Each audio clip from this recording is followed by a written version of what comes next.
Her friends threw a bachelorette trip. She came back asking for a break. I smiled. Her parents had no words. My fiancé was the deal they made without telling her. The message came at 2:13 a.m. Not a call, not panic, just a sentence. We need to take a break.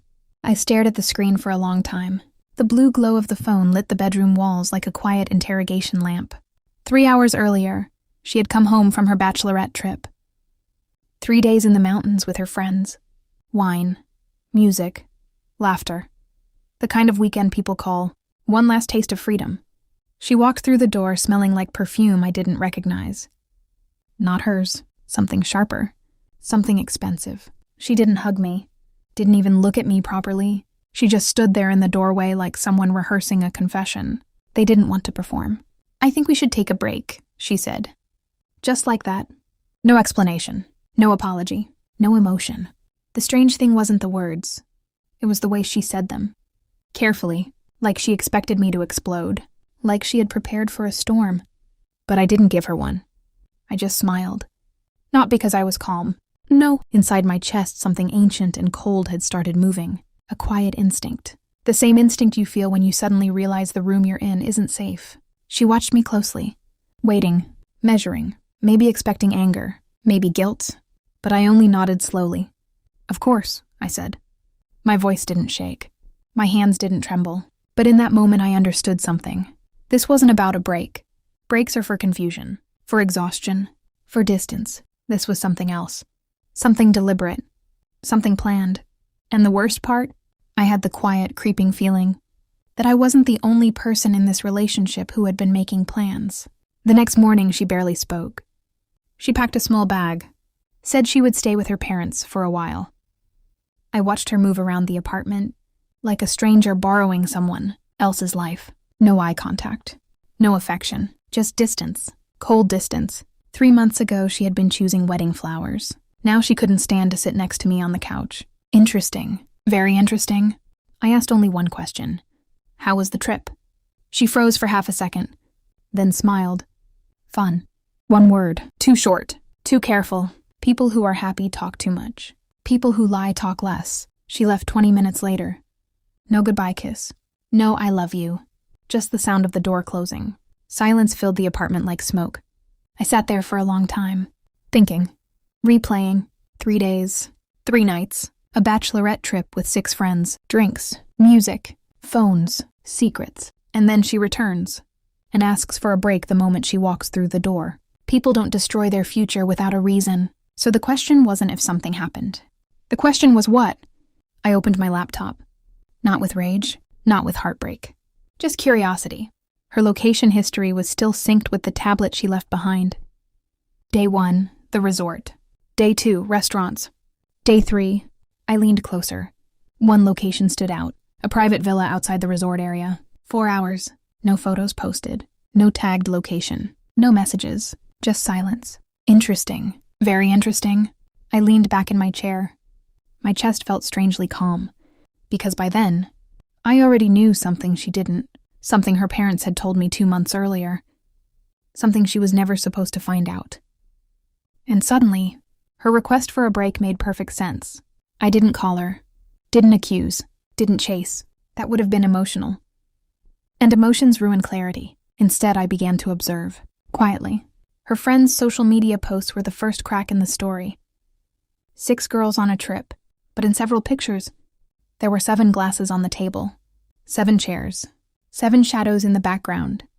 Funny, one night they posted videos dancing by a pool, music loud, lights bright, and for a split second, a man appeared in the reflection of a glass door, tall, dark jacket, watching them, watching her. I replayed the clip several times.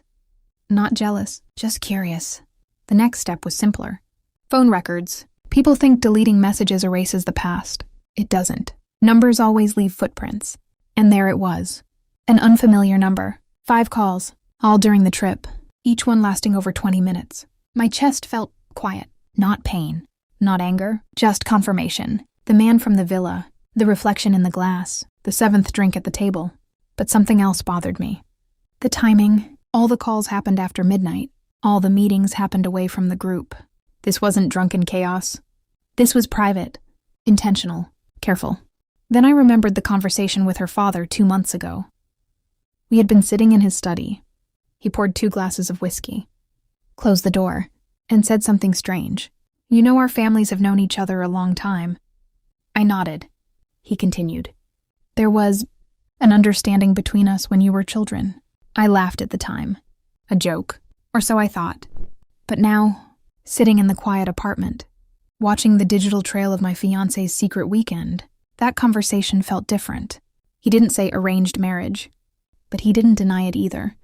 My fiancé thought our love story was coincidence, destiny, romantic timing, but her parents knew the truth. Our engagement was a deal, a promise between families, and suddenly I realized something chilling. What if she had discovered that truth? During the trip? What if someone had told her? Someone she met at that villa. Someone who made her question everything. The calls, the secret meetings, the sudden request for a break. It wasn't betrayal born from lust. It was rebellion, and rebellion always gets messy. But messy stories always reveal the truth eventually. All you have to do is wait. The confirmation arrived 3 days later. Not through a message, through her mother. She called me personally. Her voice sounded exhausted. Can you come over tonight? I agreed. When I arrived, the house felt tense. Heavy. Her father was sitting at the dining table. My fiancé stood near the window. Arms crossed, eyes red. She looked at me like I was the villain of a story she had just discovered. Interesting. Her father spoke first. She knows. The room went silent. I already knew what she meant, but I let the moment breathe. She stepped forward, her voice shaking. You knew, didn't you? I tilted my head slightly. Knew what? Her anger exploded. Our engagement, she snapped. It was arranged. Our parents planned it when we were kids. Her mother closed her eyes. Her father stared at the floor. Silence swallowed the room. I looked at her calmly. Yes, I said. Her face went pale. You knew? For 2 months. She staggered back like I had slapped her. You lied to me. No, I said quietly. I just didn't rush to tell you. Her breathing became sharp. That man told me everything. Ah, so there was a man. Interesting. I nodded slowly. The one from the villa? Her eyes widened. Shock, fear, recognition. Now she understood. I had been watching, observing, waiting. You followed me? She whispered. No. I reached into my jacket and placed a printed report on the table. Phone logs, location data, security images from the villa entrance. Her face drained of color. Her parents stared at the papers, speechless. You think I asked for a break because I cheated? She asked quietly. I met her eyes. No, I said. I think you asked for a break because someone convinced you our entire relationship was a lie. She didn't deny it. That was the truth. Her father finally spoke, his voice heavy with regret. We thought it would be easier this way. Easier? Interesting word. Design 2 people's lives without telling them. Call it easier. My fiancé looked between us like the ground had disappeared beneath her. You were part of this? She asked me. I nodded. At first, yes. Her expression hardened. So everything was fake. No. I leaned forward slightly. That's where you're wrong. Silence. Everyone was listening now. Carefully. I knew our parents introduced us intentionally, I said calmly. But what happened after that? I paused. That was real. Her eyes filled with confusion. And the man from the villa? I asked quietly. Her lips parted. No answer. Did he tell you he loved you? I continued. Her silence was the answer. I slid another photo across the table.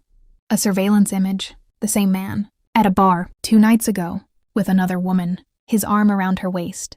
My fiancé stared at the photo like the world had tilted sideways. He runs the same story everywhere, I said softly. Find a bride with doubts. Tell her relationship is a lie. Become the escape. Her breathing became shallow. I stood up slowly. I didn't need revenge, I continued. I just needed you to see the truth.